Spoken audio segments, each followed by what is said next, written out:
saludos a todos, queridos hermanos, bienvenidos a todos los que se conectan, se van a conectar con nosotros en este nuevo episodio de este podcast En el Camino, el podcast de Un Minuto con Dios.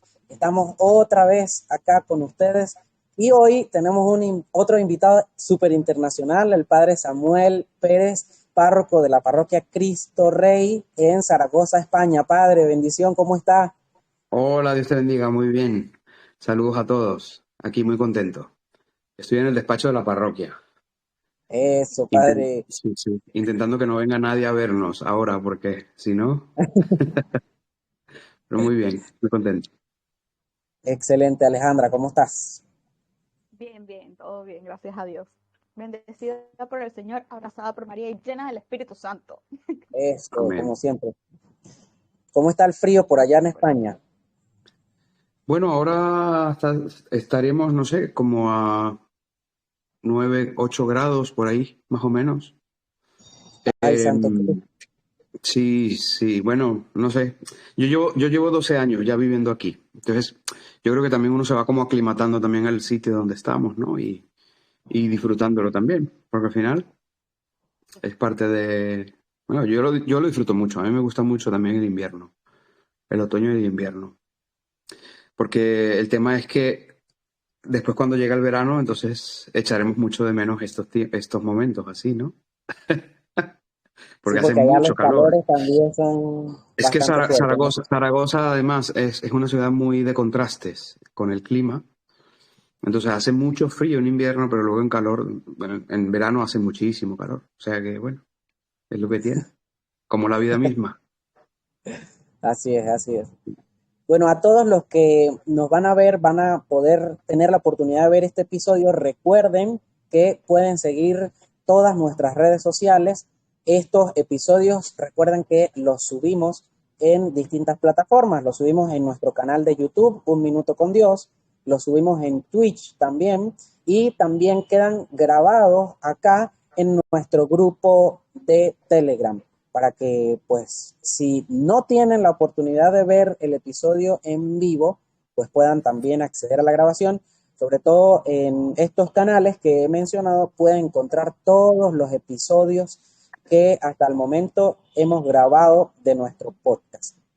Y el tema de hoy es un tema súper interesante. Vamos a conversar con el padre. ¿Quién mejor que un sacerdote para que nos cuente? Padre, a nosotros nos ha surgido una interesante pregunta que estoy seguro que es una pregunta que le ha surgido a la mayoría de los cristianos, a la mayoría de los católicos que ha tenido la oportunidad de asistir por lo menos una vez a misa.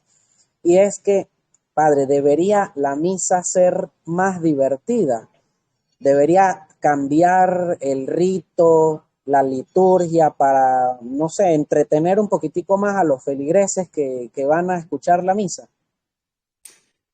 Bueno, yo creo que esa pregunta tiene como mucha tela, ¿no? Tiene como mucha tela. En realidad, bueno, a ver, voy a comenzar con una anécdota. Y fue que hace unos días vino un chico nuevo, por aquí siempre viene mucha gente nueva a la parroquia, viene mucha gente migrante, y este chico es argentino, y bueno, venía a conocer la parroquia y todo lo demás, y al parecer él tuvo experiencia en otro país de una comunidad no católica, sino protestante, ¿no? Y bueno, viene un poco de esa tradición de confesión de fe cristiana, no católica. Entonces, viene aquí a la parroquia, me pareció muy curioso que lo hayan mandado, o sea, que un amigo lo mandó aquí a esta parroquia. Fue curioso. Bueno, ya luego, si quieres, con Alejandra hablamos un poquito sobre por qué viene tanta gente aquí, ¿no? El hecho es que este chico entra a la Eucaristía y al salir me dice, padre, yo quiero participar en alguna cosa que tenga que ver con el estudio de la palabra de Dios, claro, muy protestante en ese sentido, fenomenal, porque además nosotros también estamos redescubriendo como católicos la necesidad de la centralidad de la palabra de Dios, ¿eh? O sea, que es muy importante. Para seguir al Señor hay que amarlo y para amarlo hay que conocerlo. Eso es así. Y se conoce en su palabra. Y Y me dice, pero en la misa, no sé, me parece muy aburrido. O sea, yo a la misa no voy a venir, que lo sepa, ¿no? Y ya está. Entonces, me causó mucha curiosidad porque, bueno, porque es un joven muy espontáneo y que son muy directos, y ya está, ¿no? Ya, me parece muy aburrido, pues chao. Y eso me puso a pensar también a mí, fíjate, y qué cosas tan providenciales que ahora estamos hablando de este tema, que eso fue hace nada, unos 5 días más o menos que pasó. Y yo me puse a rondar también, ¿no? En la cabeza, pues, esa misma pregunta. Sin embargo, yo creo que, bueno, no lo creo yo, lo creo la iglesia como tal. Yo creo que pensar en adjetivos de diversión o aburrimiento, una cosa que tiene otra mirada, que es una mirada de fe, es como simplificar mucho el asunto, ¿sí? Es como simplificarlo, pero por una cosa muy sencilla, y es que la liturgia no es un espectáculo, no es de suyo, de propio, no es un espectáculo, no es una obra de teatro que voy a ver, no es un circo en el que voy a asistir, no sé, no es una película de cine a la que voy a ser espectador, pues no. Incluso hay una cosa muy curiosa que es que la misma palabra liturgia, ¿sabíais de dónde viene la palabra liturgia? Eh, ¿Lo han escuchado alguna vez? de, bueno, no sé si es del latino o del griego. Sí, del griego, sí, sí. Tiene que ver con servicio público, ¿sí? En términos generales, liturgia es servicio público, pero en términos de fe, liturgia significa un servicio del pueblo y para el pueblo, ¿sí? Y es el servicio de un pueblo que le rinde culto a Dios. Eso es la liturgia, ¿no? Y ya esas gafas nos hacen pensar que entonces pensar en términos de aburrimiento o diversión o entretenimiento, pues como que no es lo más apropiado. Justamente por lo que digo, porque no es una serie de Netflix, no es una película de última generación, no es un circo del sol, no, es otra cosa, ¿no? Y que tiene que ver con la dimensión trascendente de la fe. Por lo cual ya la pregunta de por sí es descartada en ese sentido, ¿no? Claro, Si y quieres seguir preguntando, seguimos hablando de lo que me digas. no, yo tengo muchísimas preguntas, Gary, porque para mí este es uno de los temas más interesantes, que me Mm, fascina este tema. qué bien. Entonces, También tiene que por haber ejemplo, un momento de ya mucho vamos. respeto en el momento que estamos en misa, porque estamos como en la consagración, en un momento de respeto, de oración, que tampoco es que tenemos que hacer una fiesta, o sea, es una fiesta, pero no una Sí. fiesta con un bochinche, con un momento de que vamos a bailar y toda la cosa, sino que estamos celebrando algo que hay que tomar con respeto. O sea, ese Sí, es como mi parecer. tomar en cuenta que la Eucaristía, que significa acción de gracias, para el cristiano es el momento litúrgico más especial, ¿eh? Es la fuente y el culmen de la vida cristiana, dicho por la Iglesia, ¿eh? Y nos lo creemos de esa manera. Pero la liturgia no se circunscribe solamente a la Eucaristía, y esto es muy importante, ¿eh? Porque incluso el Catecismo de la Iglesia Católica, sobre todo a partir creo que es el segundo libro, números 1060 y algo, 1066, creo que empieza todo este tema de lo que es la liturgia, el significado de la liturgia, la palabra y la liturgia, la catequesis y la liturgia. Dice justamente eso, o sea que liturgia, esta palabra tiene muchas otras dimensiones que no solo se circunscriben a la Eucaristía, que es, por supuesto, el momento litúrgico más especial para un cristiano. Por lo cual es importante entender que también el cristiano vive esa dimensión celebrativa de la fe, no solamente dentro de la Eucaristía, ¿sí? Es decir, la caridad también es una dimensión celebrativa de la fe. Y es cuando podemos decir que los cristianos vivimos la liturgia de la vida. Es decir, que en realidad toda nuestra vida debe ser una liturgia. ¿Por qué? Porque hacemos consciente lo que significa estar ligados al Señor y lo que significa adorarle, lo que significa alabarle, lo que significa vivir el misterio de Dios en nuestra vida. ¿Sí? Entonces, si un cristiano se lo cree, comprenderá que toda su vida, todo lo que hace, todo lo que es, los momentos de oración, pero también los momentos de juegos en el patio, o los momentos de comer con sus amigos, o de irse de copa, pues va entendiendo que toda la vida es una fiesta, en ese sentido, ¿eh? Y yo creo que es precioso, me parece precioso la vida Sí. cristiana, justamente por eso. Y claro que es una Padre, fiesta, Alejandra, es una fiesta, efectivamente. nunca he tenido la oportunidad de salir de aquí de Venezuela, ¿no? Pero tengo entendido que, por ejemplo, en África, en algunas partes de África, la celebración de la misa tiene algunas particularidades, pero más que por una cuestión de ser rumberos, fiesteros, una cuestión más cultural, ¿no? Del África, que prácticamente toda la celebración de la misa es un canto, es una danza.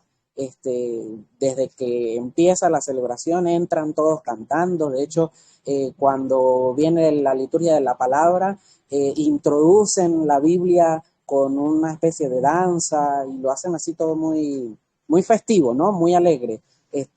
Pero a lo mejor pueda malinterpretarse, ¿no? Entonces alguien que quizá no tenga tanto acercamiento a la fe como digamos nosotros, puede preguntar, bueno, ¿y por qué si allá hacen esa fiesta en la misa de esa manera, por qué en otras partes del mundo no se hace la misa de la misma manera?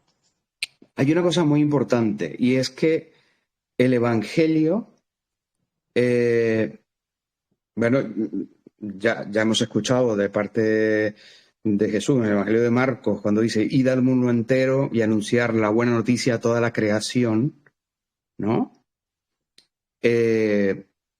Pues va un poco en el sentido de que el Evangelio trasciende cualquier tiempo y cualquier espacio, ¿sí? Esto es importante entenderlo. Pero qué interesante es que nosotros vivimos el misterio de la encarnación. Es decir, el movimiento es el contrario, el movimiento es que Dios llega a nosotros, se incultura, ¿sí? Se encarna en nuestro ser humanos y el ser humano vive expresiones concretas de culturas, ¿sí? Es decir, si pensamos en ello, Jesús, humanamente hablando, Jesús de Nazaret, el histórico, el Jesús histórico, era un judío. O sea, vivía categorías culturales muy concretas. Y seguramente, y ya lo sabemos, seguramente no, lo sabemos por el Evangelio, que estuvo en las bodas de Caná. Y la boda es una fiesta, siempre, ¿no? Quiero decir, por poner un ejemplo. Es decir, Jesús estuvo inmerso en la dinámica de su cultura. Pero claro, la humanidad es tan grande, tan variada, tan bella, porque es un mosaico de colores y de historias, y la iglesia también es así, que se expresa en culturas y en dimensiones muy diferentes. Y eso le da una riqueza muy grande a la iglesia. Y esto es importante entenderlo desde la riqueza, y no al contrario, no desde el empobrecimiento, ¿no? A veces nos escandalizamos porque se aplaude en la Eucaristía. Claro, nos escandalizamos desde nuestras categorías culturales. ¿Sí? Pero las categorías culturales de África son que ellos son expresión corporal pura, es su manera de expresar la fe. ¿Sí? Por lo cual el Evangelio es capaz, tiene esa, bueno, el Señor, el Evangelio no, el Señor, efectivamente, el Espíritu Santo también es capaz de actuar en nosotros, haciendo que nosotros expresemos nuestra fe con nuestras categorías culturales, ¿sí? Con nuestro tiempo y con nuestro espacio. Y eso es muy importante entenderlo. Y claro, vendría entonces la siguiente pregunta. Pues entonces, ¿pueden cambiar las formas? Ahí viene un tema importante, porque efectivamente la Iglesia es un organismo vivo que está dinamizado por el Espíritu Santo. Y ¿saben quién no se queda quieto jamás? El Espíritu Santo. O sea, que es dinamismo puro, es la fuerza viva de la Iglesia. Y es el que va adelante. Y es el que nos va haciendo cambiar incluso las formas cuando es necesario hacerlo, ¿sí? Que eso implique que tenga que ser más atrayente la Eucaristía, pues depende, porque también es verdad que Don Bosco decía, em, hazte amigo de las cosas que les gusta a los jóvenes para que ellos se hagan amigos de las cosas que a ti te gustan.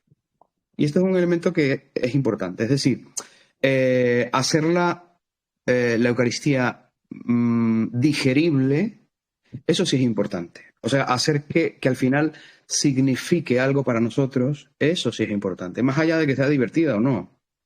Es justamente esto otro. O sea, si realmente va a ser de provecho espiritual para mi vida o no. Si tiene un significado para mi vida o no. Y en ese sentido, los pastores, los sacerdotes y los diáconos y los obispos, por supuesto, también tenemos esa responsabilidad, ¿sí? De traducir también, de hacer digerir el mensaje del Evangelio, que es tan potente, en una cultura, en un tiempo y en un espacio. Y en ese sentido sí es verdad que es necesario el hacer uso de lenguajes que sean más diáfanos, más llanos, más entendibles a la asamblea. Eso sí es cierto, ¿eh? Ahora, que eso implique que haya que hacer una discoteca en vez de la Eucaristía, pues no tiene que ver con eso. Por eso digo que parámetros aburrimiento y entretenimiento no son los parámetros mejores para definir que una iglesia, que una Eucaristía sea bien vivida, ¿sí? Sino que son otros los parámetros. Parámetros de profundidad, por ejemplo. O sea, si realmente nos quedamos en la epidermis de las formas, sabiendo que la estética es muy importante porque la liturgia es preciosa, es decir, la liturgia tiene una dimensión de belleza que es inigualable. Pero claro, también eso hay que saberlo acompañar con pedagogía.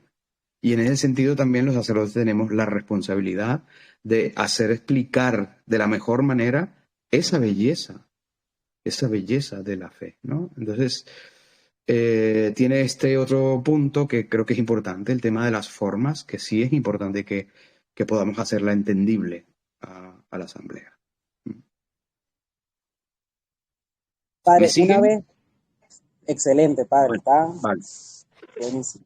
Una vez un sacerdote, amigo, me dijo, bueno, no me lo dijo a mí específicamente, sino a la asamblea presente en un encuentro. No era una misa exactamente, pero fue después de una misa. Él dijo algo así, no cito textualmente porque eso fue hace ya bastante tiempo, ¿verdad? Pero dijo algo así como que eh, la misa no es para los que se están iniciando en la fe, sino para gente que tiene una fe como que un poco más firme, un poquito más cimentada. ¿Qué opina usted de eso, padre? ¿Usted está de acuerdo, no está de acuerdo? Usted que está más cerca, más digamos, metido en el tema de lo que opina la iglesia al respecto, díganos. Bueno, yo creo que no es un tema de lo que yo opine. Yo creo que el Evangelio nos lo muestra. Si vamos al pasaje de los discípulos de Maús, por ejemplo, nos damos cuenta de que los discípulos reconocen a Jesús al partir el pan. ¿Y cuándo parten el pan? Al final del relato, no es al principio. Al principio hay una actitud de derrota, de tristeza. Al principio sus ojos no eran capaces de mirar a Jesús, ese peregrino anónimo, que luego se va revelando poco a poco, conforme les iba explicando las Escrituras. Que dentro de su corazón ellos sentían un algo diferente y no sabían de qué iba hasta que se les reveló, ¿no? Se les abrieron los ojos y lo reconocieron al partir el pan.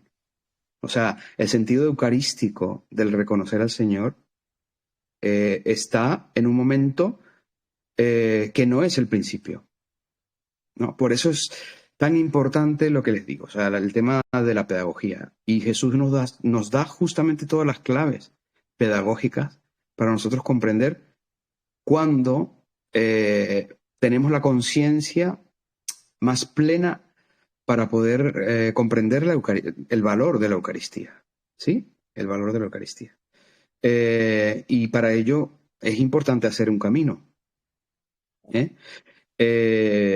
Bueno, y si nos vamos un poco también a la historia de la Iglesia, así lo hemos reconocido desde siempre, ¿eh?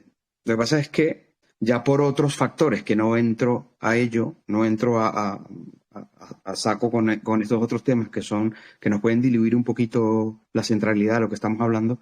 Sí es verdad que el orden sacramental, o sea, de los sacramentos, tal y como nosotros los concebimos, ponen a la Eucaristía en un momento quizás bastante prematuro, en el sentido de que, bueno, preparamos a los niños a la primera comunión, ellos hacen su primera comunión sobre los 10, 11 años, y es verdad que cada vez más estamos viviendo una sociedad y una familia muy secularizada, por lo cual hay menor conciencia de lo que se está recibiendo, ¿sí?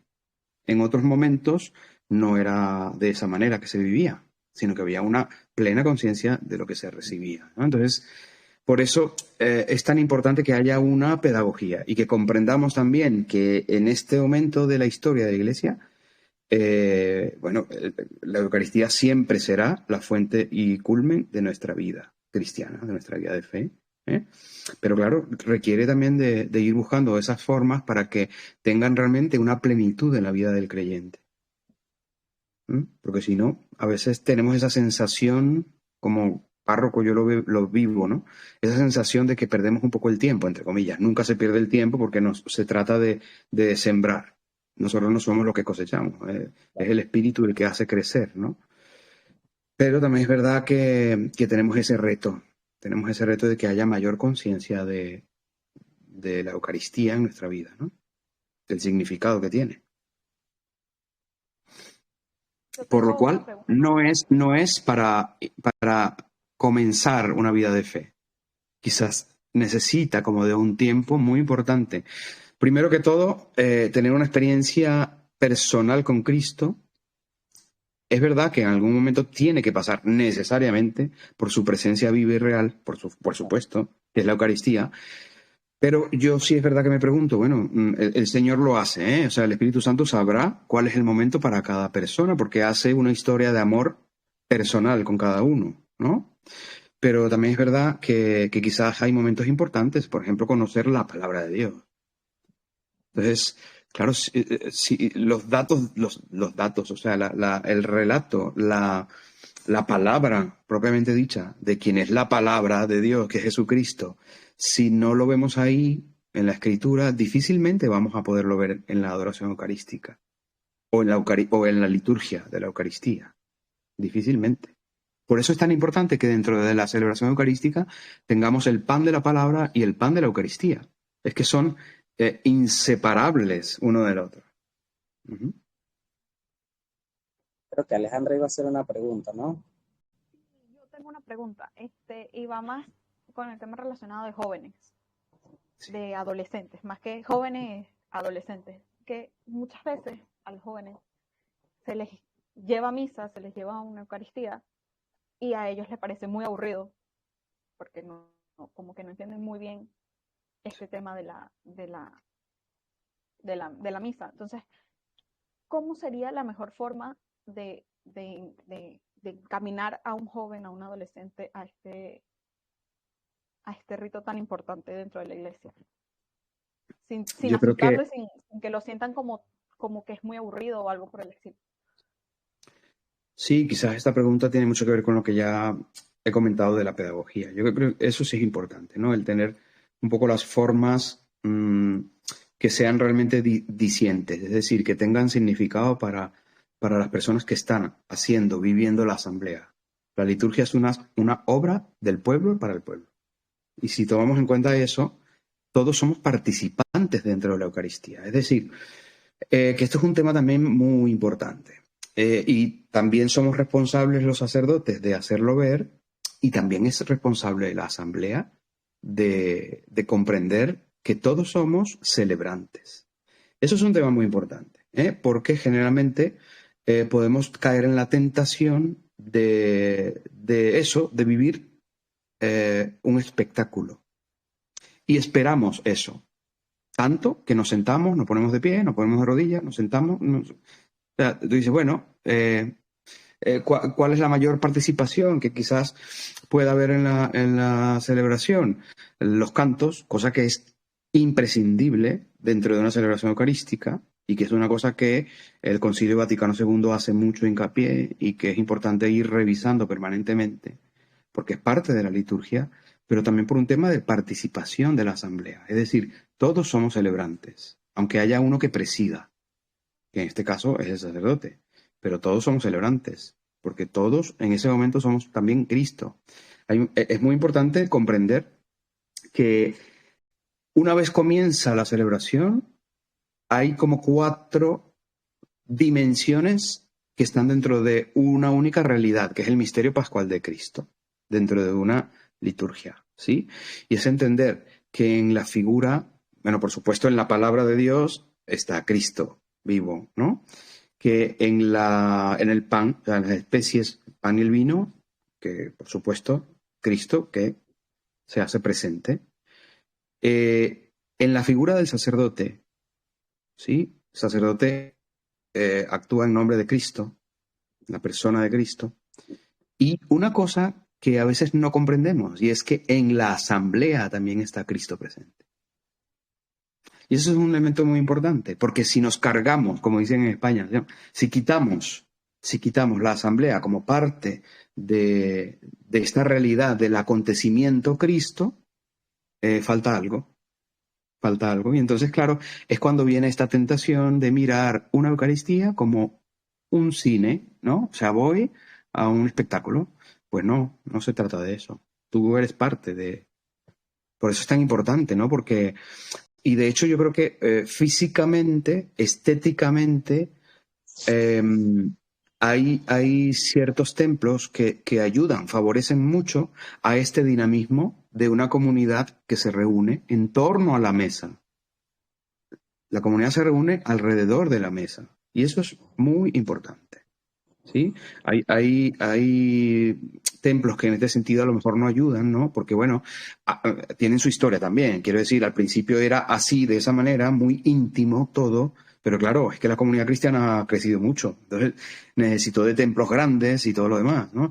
Después hubo otros elementos también que hicieron, teológicos, quiero decir, de otros tiempos, quisieron mirar la magnanimidad que significaba el generar o el hacer o el construir templos muy gigantes, porque claro, mientras más gigante, pues más es de Dios, ¿no? Entonces, un poco esas categorías que, bueno, que es verdad que ya no son las de hoy, ¿no? Entonces, quizás es un momento muy bonito también para retomar este sentido de ser asamblea, de ser comunidad y de vivir la fe alrededor de la mesa. Eso es muy importante. O por ejemplo, la forma de algunos templos, ¿no?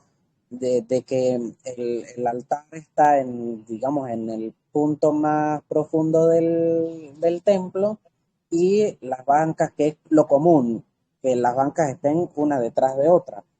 Sí.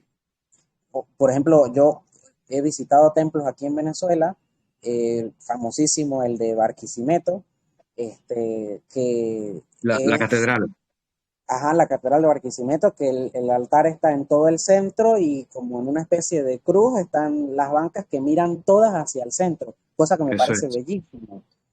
Sí, También he escuchado los comentarios, el testimonio de amigos catecúmenos que sí, cuentan que sus asambleas, las reuniones para la misa, son circulares, todos se sí, sientan en círculo alrededor de la mesa, cosa que me parece bellísima. Y padre, usted mencionó también lo de las posturas, que si el sentarse, pararse, arrodillarse. Eh, ¿Es estrictamente necesario que el fiel cumpla con estas posturas en la celebración de la misa? Bueno, hemos dicho que los seres humanos expresamos también a través del cuerpo. Lo decías tú con el ejemplo propiamente de África, ¿no? Pero es que eso ocurre en todas las culturas. Es decir, eh, nuestro cuerpo dice más que solo posturas. Nuestro cuerpo es una expresión de algo que está dentro, ¿sí? Y esto es muy interesante porque si nosotros no somos capaces de arrodillarnos ante Jesús Eucaristía, por ejemplo, otra cosa es que tenga problemas en las rodillas, ¿eh? Eso es otro asunto. Pero si yo no soy capaz de arrodillarme ante mi Dios, entonces podré tener la tentación de arrodillarme ante las cosas del mundo. Uf, y eso es duro para un cristiano. Quiero decir, la postura no es simple postura. Es que y claro, cuando hacemos rumiar un poco y tener esa pedagogía de la que hablaba yo, ¿no? De que cada postura tiene también un sentido, de que cuando yo estoy de pie, el sacerdote, por ejemplo, en la oración colecta, ya la palabra lo dice, oración colecta significa que el sacerdote está recogiendo todas las intenciones de la asamblea, por lo cual ese momento tiene que ser de pie, tiene sentido, porque hacerlo sentado tiene que ver con estar a la escucha. Acuérdate que el maestro tiene alrededor a sus discípulos y se sientan. Tiene un sentido. Estar sentado tiene un sentido. El sentido de la escucha. Estar atento a lo que escuchamos. Estar de pie tiene el sentido de estar presente, de sentirte presente. O sea, yo me apunto, ¿no? Es un poco eso, el sentido de la presencia, el estar de pie. Y el estar de rodillas, pues ya sabemos de qué va, ¿no? Es la adoración. O sea, que tiene sentido. Tiene sentido incluso el alzar las manos. Tiene mucho sentido. Es un sentido litúrgico. En los rubros, en la rúbrica, que son las letricas rojas que tenemos en el misal, los sacerdotes, es precioso porque cada cosa tiene un sentido. Por supuesto, si lo hacemos desde un sentido mecánico, automático, pues no lo vamos a vivir, no lo vamos a vivir, sino que bueno, es una cosa con la que nos acostumbramos. Pero si algo no debe hacer un sacerdote es acostumbrarse a la Eucaristía. Yo siempre le pido al Señor, Señor, que esta Eucaristía sea como la primera, la última y la única, ¿no? Y es que nos toca vivirlo de esa manera. Entonces, es cuando entendemos que el juntar las manos tiene un sentido, que abrir las manos tiene otro sentido, que el orar poniendo las manos tiene otro sentido, que la imposición de manos, es que todo está hecho para algo, ¿no? Tiene un significado, ¿no?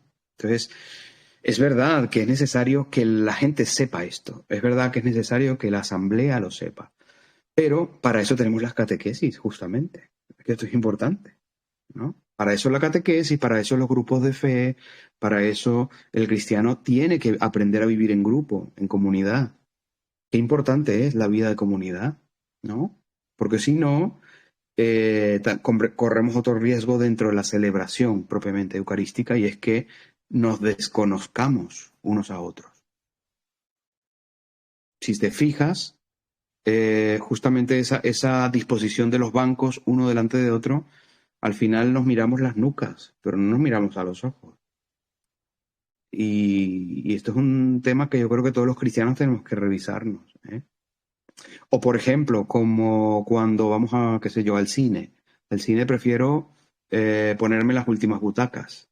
Pues esa es la manía que tenemos en la iglesia, ¿no? Que nos ponemos en los últimos bancos.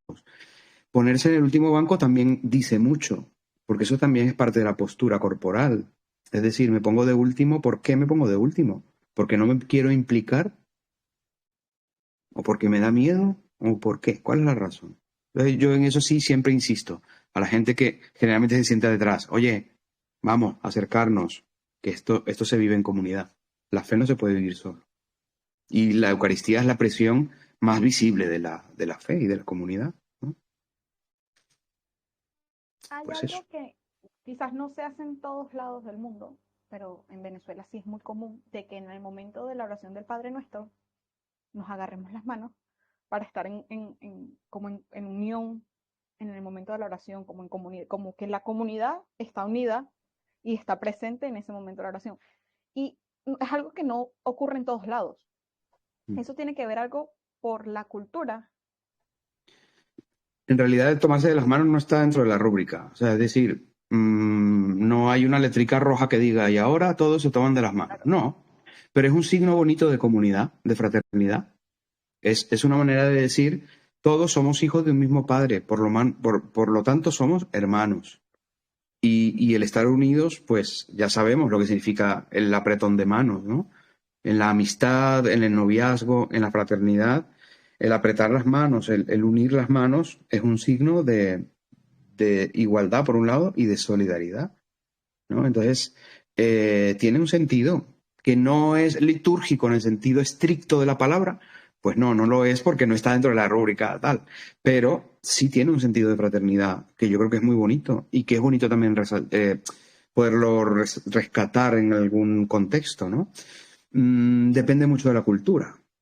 Depende muchísimo de la cultura. Hay gente que, bueno, aquí en España cuesta mucho ese tema de tomarse las manos, pero es porque culturalmente no se toman en las manos tampoco en otros contextos.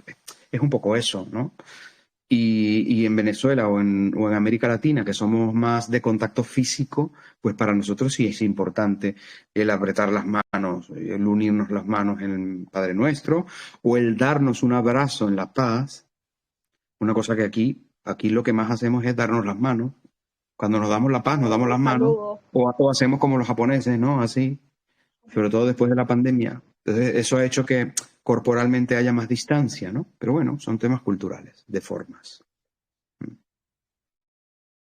Y yo quiero ir ahora a un tema que quizás es un poquito más dentro de la misa, un poquito más complicado, que es el tema de la comunión.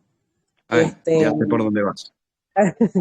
yo recuerdo que hace poco en la Jornada Mundial de la Juventud, ¿verdad? Hubo mucho revuelo por la forma en la que se distribuyó la comunión, o no tanto por la forma, sino por el dónde se distribuyó la comunión, dónde se depositaron las hostias consagradas para distribuir la comunión. Yo recuerdo que por Twitter leía muchos tweets de muchos católicos quejándose de que cómo era posible que en una jornada tan importante como esta, la comunión se distribuyera en unas vasijas que habían, o sea, yo no las vi en ningún momento como algo malo, como algo que Tú hablas, tú hablas, profanara tú hablas de el cuerpo de Lisboa. Cristo. En Lisboa, De exacto. Lisboa, hubo unas Mm. fotos que se hicieron virales donde eran unas vasijas del IKEA, unas tacitas del IKEA.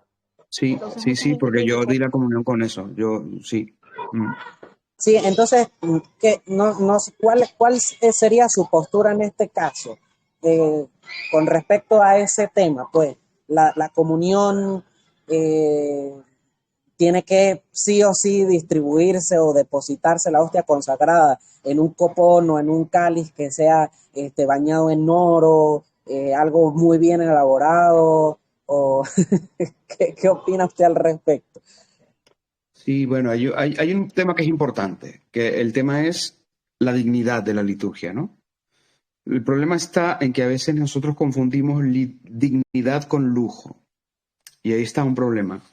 Porque claro, al Señor lo mejor, claro que sí, al Señor lo mejor, pero lo que es más digno, o sea, lo mejor en cuanto a dignidad, no lo mejor en cuanto a costoso económicamente hablando. Yo creo que hay un tema que ahí prevalece la dignidad, por supuesto. Es que nada más, no puede haber nada más digno que todo lo que tenga que ver con la liturgia, tener mucho cuidado, ¿no? Con los vasos sagrados, con los ornamentos, con los objetos litúrgicos. Es muy importante, ¿eh? Ahora bien, hay que también tomar en cuenta los contextos.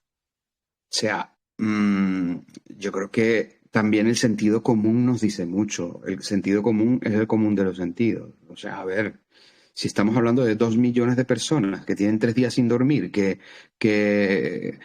chico, que para que llegue la Eucaristía es una bendición, no significa que esté diciendo con esto que da igual, porque no da igual, porque la dignidad siempre es importante, pero no por esto quiere decir que se haya irrespetado los vasos donde estuvo, los copones donde estuvieron depositadas las formas consagradas. O sea, Yo no sé, yo creo que ningún sacerdote se planteó eso, creo yo, ¿eh?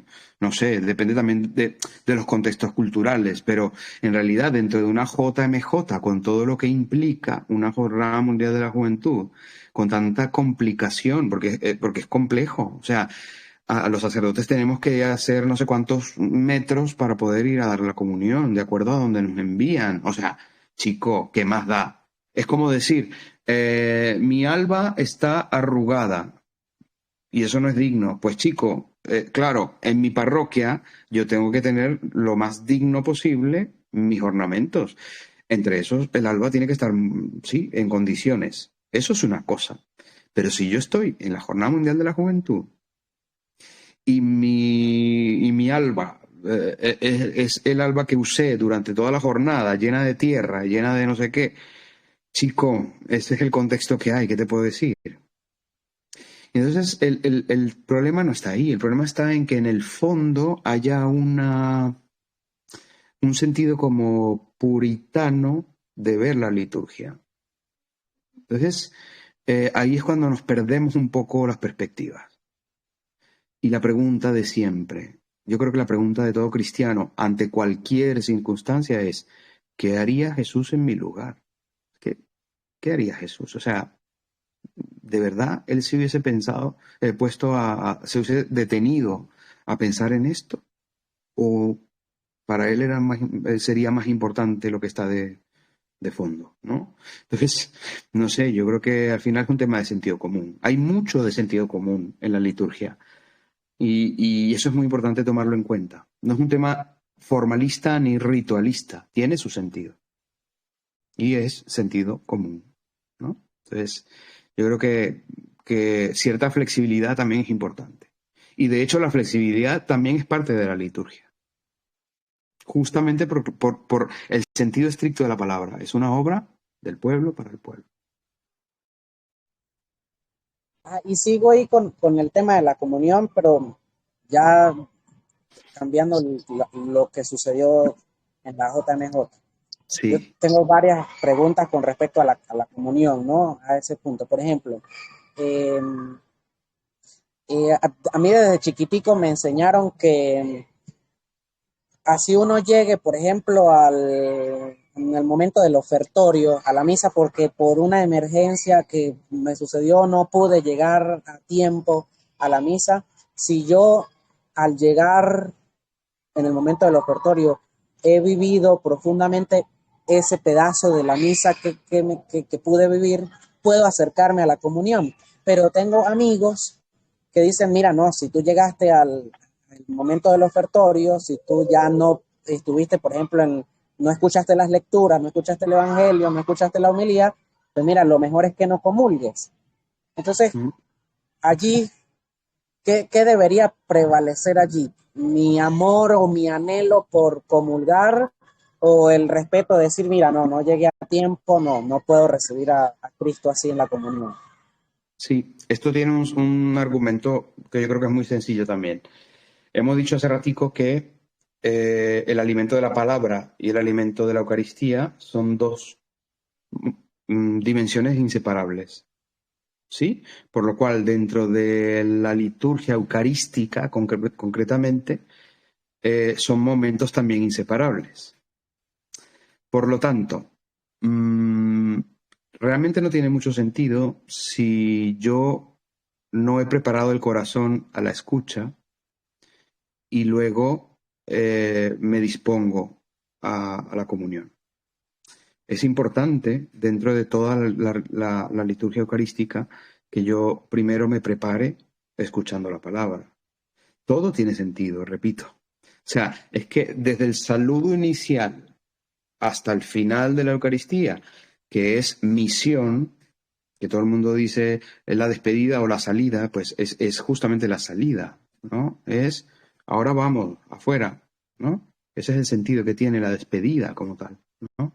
O la culminación de la Eucaristía va por ahí, hacia la misión. Entonces, a lo que voy es que todo tiene un sentido. No pasa nada con que reconozcamos que, mira, llegué tarde, no escuché la palabra, yo prefiero esperarme hasta la siguiente. Y ya está, ¿no? Por lo cual yo creo que iría un poco por ahí. Y a la gente hay que enseñarla un poco también a eso. Sí. Muchas veces la gente no va nada más por la comunión, o sea, no va por todo el sentido de la Eucaristía como tal, sino nada más va por, bueno, voy a comulgar y ya.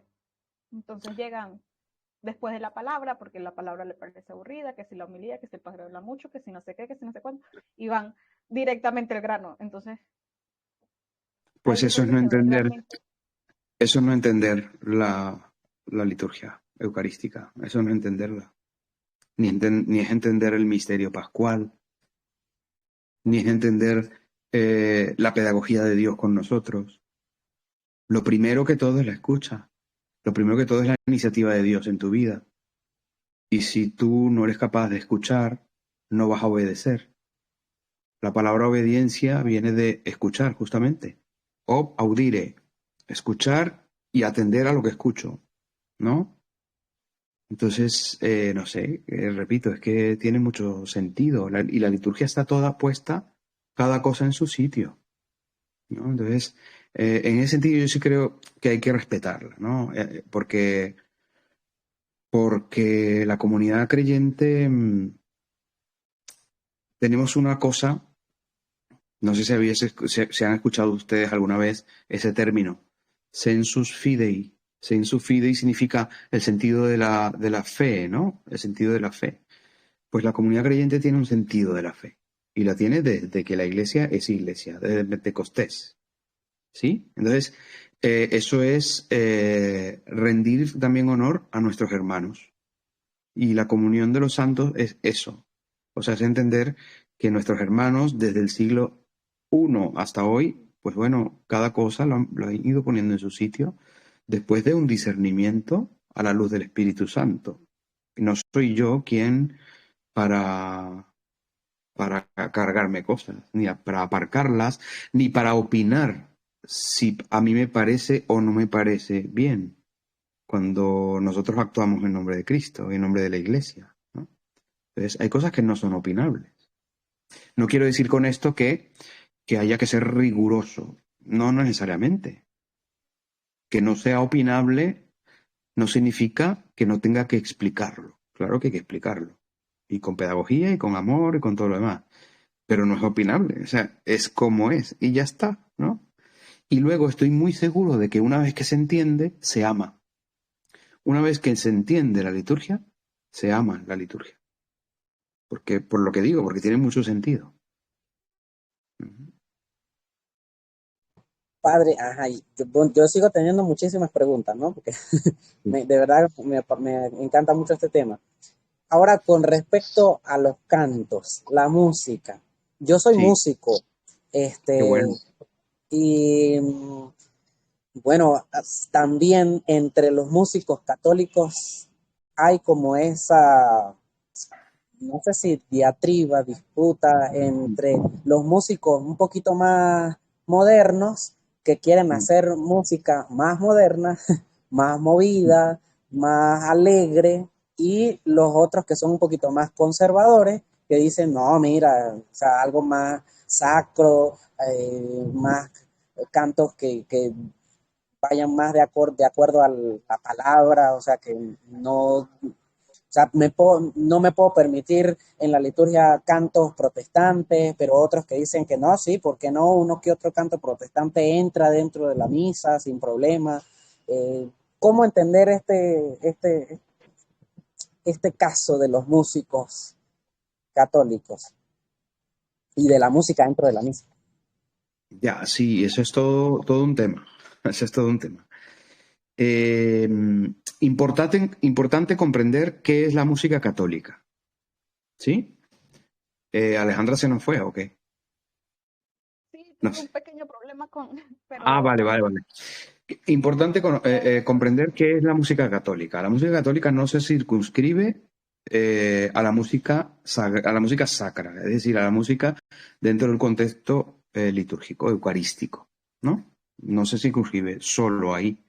La música católica tiene un sentido muy amplio y es importante comprender que tiene otros contextos de evangelización, ¿sí? Por ejemplo, en la música católica nos permitimos, porque además es un espacio precioso que yo creo que hemos heredado o hemos copiado, llámenlo como quieran, de nuestros hermanos de otras confesiones cristianas, que es el concierto de evangelización, ¿no? Es otro contexto. El contexto de la alabanza, el contexto de la adoración, el contexto de la contemplación. O sea, creo que la música católica propiamente dicha da para mucho, ¿sí? Ahora bien, dentro de la Eucaristía es muy importante comprender que lo que prevalece es la liturgia eucarística, ¿sí? Y cada cosa tiene su momento, su lugar, su sitio, como ya lo he dicho, ¿no? Tiene todo un sentido. ¿Qué debe prevalecer dentro de la música litúrgica?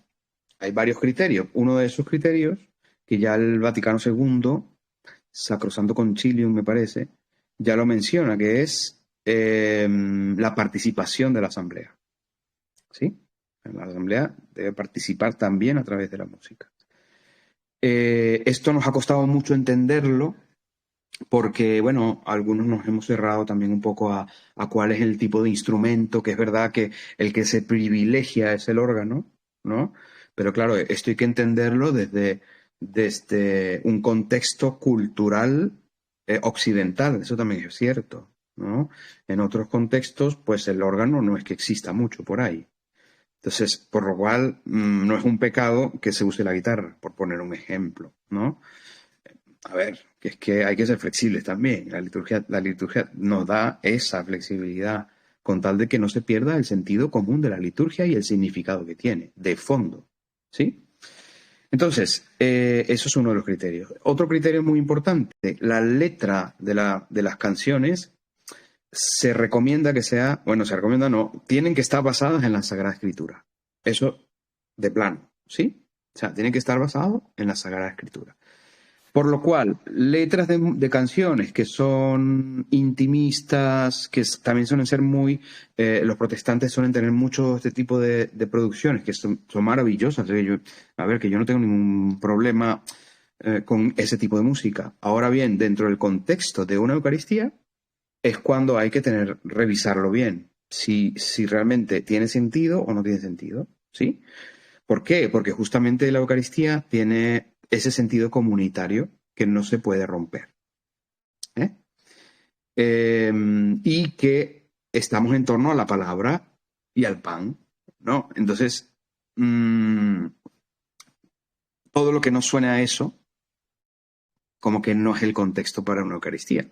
Podrá ser contexto para una vigilia de adoración, para un concierto de alabanza, para un... Sí, fenomenal, eso, y todo eso es permitido, por supuesto que sí, incluyendo cantos que no son propiamente católicos. ¿Por qué? Porque hay una teología común que bueno, que al final es legado común. O sea, el Padre, el Hijo y el Espíritu Santo son las tres divinas personas, también en las otras confesiones cristianas. O sea que tampoco podemos irnos a los extremos. Pero sí es verdad que en otros contextos que no son Eucaristía, yo sí creo que tiene que haber unos criterios como muy claros en ese sentido. Y hay que educar a los músicos en esto, ¿no? Cosas mucho más prácticas. Yo creo que el tema melodía es muy importante. La melodía, mientras más sencilla de cantar, con una estética que se cuide también, yo creo que va a favorecer bastante más el que la asamblea pueda vivir la liturgia eucarística.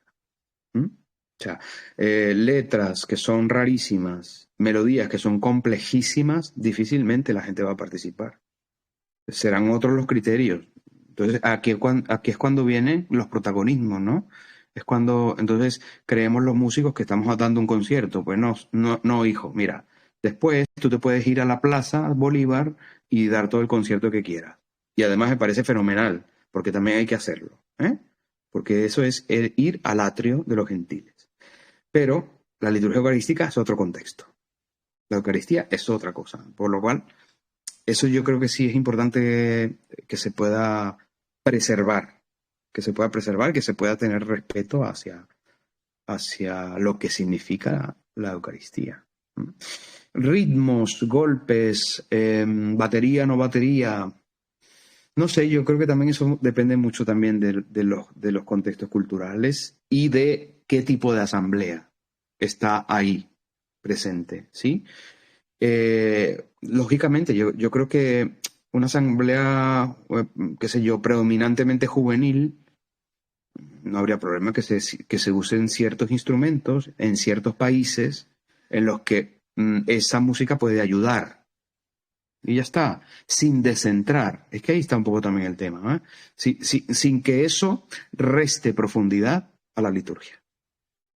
Porque si no caemos si no caemos en la misa circo, ¿no? O en la misa teatro o en la misa concierto. Ujú. Sin irnos muy lejos, las hermanas de la Congregación Misioneras de la Misericordia, ellas en su misa dominical, hay un chico que toca la batería, pero por el sentido de que ellas toquen, o sea, tengan ese chico tocando la batería, no se pierde el sentido como tal de la misa, de la Eucaristía. O sea, la hace un poco más animada, pero no pierde su, su idea central. Sí, y qué importante es también, estábamos hablando ahora de la expresión corporal, ¿eh? También con los músicos. Y esto es una cosa que de autorrevisión permanente, ¿eh? Yo que también soy músico y que me ha tocado desde jovencito. Los primeros servicios en la iglesia de mi parroquia, los primeros pasos, incluso como adolescente, de servicios eran concretamente con la animación musical dentro de las misas, ¿no? Y te vas formando un poco en eso. A mí me tocó luego formarme, gracias a Dios, le doy muchas gracias a Dios por eso, porque he tenido muchas bendiciones en esto, ¿no? He podido participar en las clínicas de Martín Valverde, que me ayudaron en su momento, hace ya 20 años. O sea, hay como mucha gente que ha pensado en cómo debe ser la mejor postura también de un músico, ¿sí?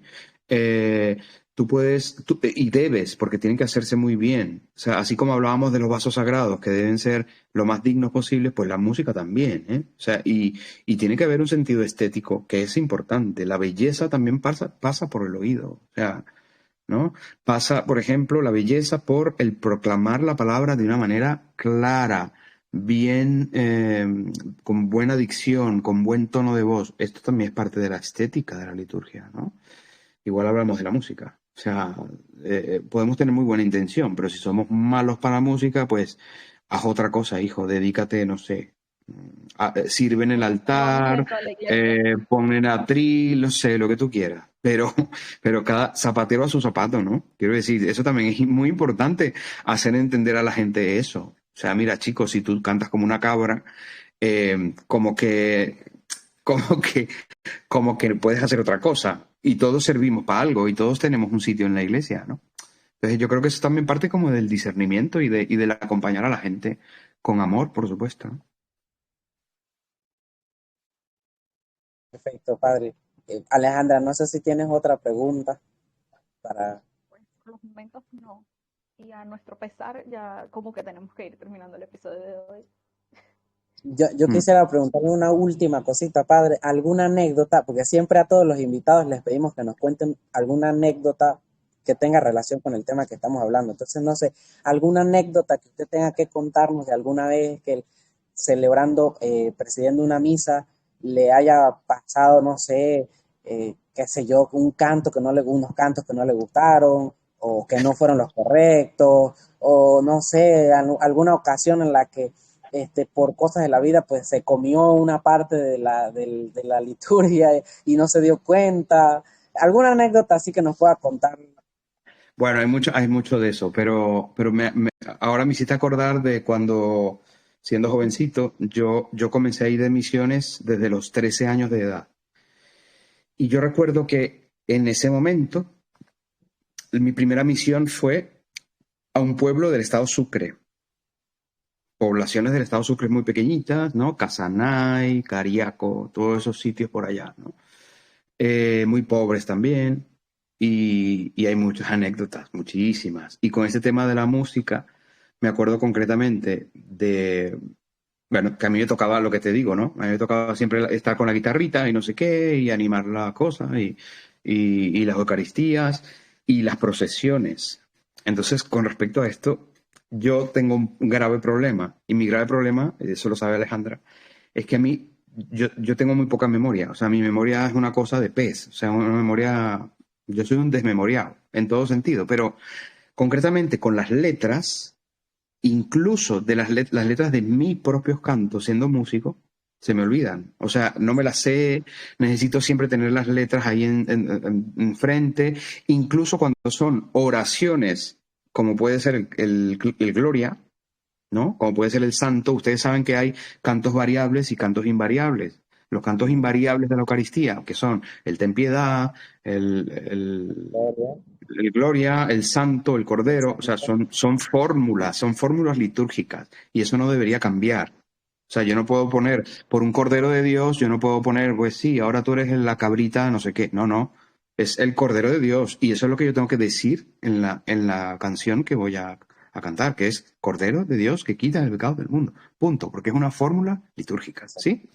Pero yo soy un desastre, entonces una vez me acuerdo que cuando estábamos en el Gloria, en una vigilia pascual, que ya era todo alegría, el problema de la alegría es que a veces nos desbordamos y se nos olvidan las cosas, y bueno, empezamos a cantar uno de los Glorias. No sé si han escuchado el Gloria del padre Mancini. Gloria, gloria a Dios, ¿no? Es, te alabamos, te bendecimos, te adoramos, y ahí yo no sé por qué, a mí se me cruzaron los cables, y yo dije, te crucificamos. En vez- Y me dijeron, ¿qué te pasó? ¿Qué estás Y otra en vez plena como Pascua. cantando la pasión de Cristo? No, pues no, es gloria, tío. Una locura, una locura. Luego en una procesión hay una canción muy bonita del padre Aníbal. Yo no sé si han escuchado al padre Aníbal, salesiano, un salesiano que se llama el padre Aníbal. Y él tiene una canción muy bonita que se canta, que es el Nazareno, y se canta los miércoles, el miércoles santo se suele cantar en Venezuela porque es la procesión típica del Nazareno, ¿no? Y entonces la canción, el estribillo es, hoy más que nunca te imploramos, oh Nazareno, ayúdanos, como a la mujer del Evangelio que con tocarte se curó. ¿Sí? Eso es lo que dice la canción. Estábamos cantándola, tantas veces cantamos la canción, el estribillo, que una chica comenzó a cantar otra vez y empezó a cantarla ella sola, más que nunca te imploramos, Nazareno, ¿no? Como a la mujer del Evangelio que con tocarte se murió. Ay, Dios mío. Se murió. Pues estas cosas suelen pasar mucho en momentos en los que son muy solemnes o muy tal, y la risa al final es la que gana, sobre todo a los jóvenes, ¿no? Pero bueno, otra vez a mí me tocó celebrar la palabra muchísimo tiempo desde jovencito.